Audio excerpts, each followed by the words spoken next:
Marvel Studios' Moon Knight has some otherworldly action, which is why I'm breaking it down with VFX supervisor Sean Faden. Hey, Sean. Hey, Lorraine. Now, let's kick off with episode 2, where we see Mr. Knight facing off against that invisible jackal. How did you and your team first start to approach that scene? There was a lot of weight on this scene and making sure that it landed well. It actually starts in the alleyways. You've got Mr. Knight being sort of blown through this fence. We spent a lot of time pre-vising this scene because he had the complications of having to have an invisible opponent. The jackal is only visible, occasionally during this sequence. We had a lot of storyboards that we got from one of our main storyboard artists, Phil Langone.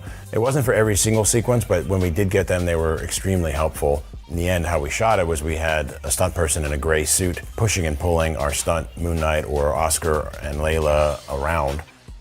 For me, the most important thing to capture for real was leaping or landing or running. We did shoot, when possible, references. I think that if you end up doing too much CG throughout every single shot, you end up losing some of the reality. So we always tried to shoot with real stunts.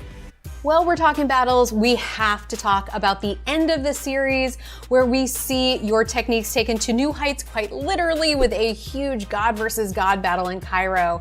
How did you go about approaching that scene and bringing it to life? It was a combination of a lot of previs, some storyboarding, a lot of back and forth with our stunt team, trying to figure out what the best flow of fight choreography was going to be for these moments, and making sure that we were seeing, Khonshu getting to be heroic and seeing Ammit use some of her crocodile-related fight moves.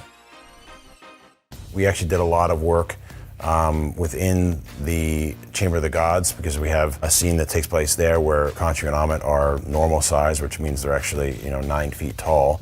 We had prevised all this stuff, and then we went and we shot a lot of background plates within our set, which sometimes we're just looking at like a column and the rest would be blue screen. They created costumes for Ammit and Khonshu, real costumes that moved like the real thing, that looked like the real thing, that could be lit like the real thing. So it wasn't just guys in gray suits running around. We actually had a lightable Khonshu and Ammit in our scene, and they were able to act against each other.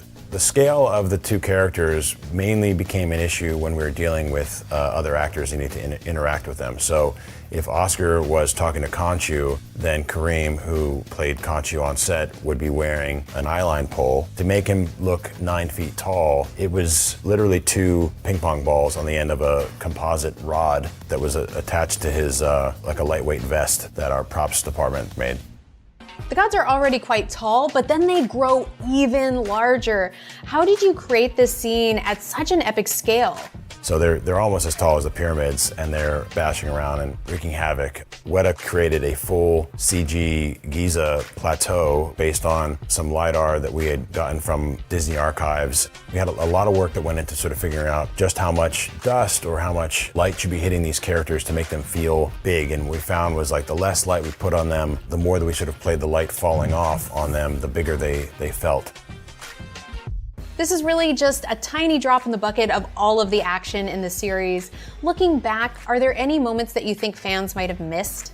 The series is jam-packed with lots of cool details. I don't think you're going to catch it on the first viewing. I really think it's one of those things you have to watch a few times to really appreciate all the detail and heart that went into these moments. All right, well, I guess I'm going to have to go start my rewatch right now. So, Sean, thank you so much for talking with us. Well, I appreciate it. Thanks, Lorraine. And everyone, be sure to go watch Marvel Studios' Moon Knight. All episodes are now streaming only on Disney+.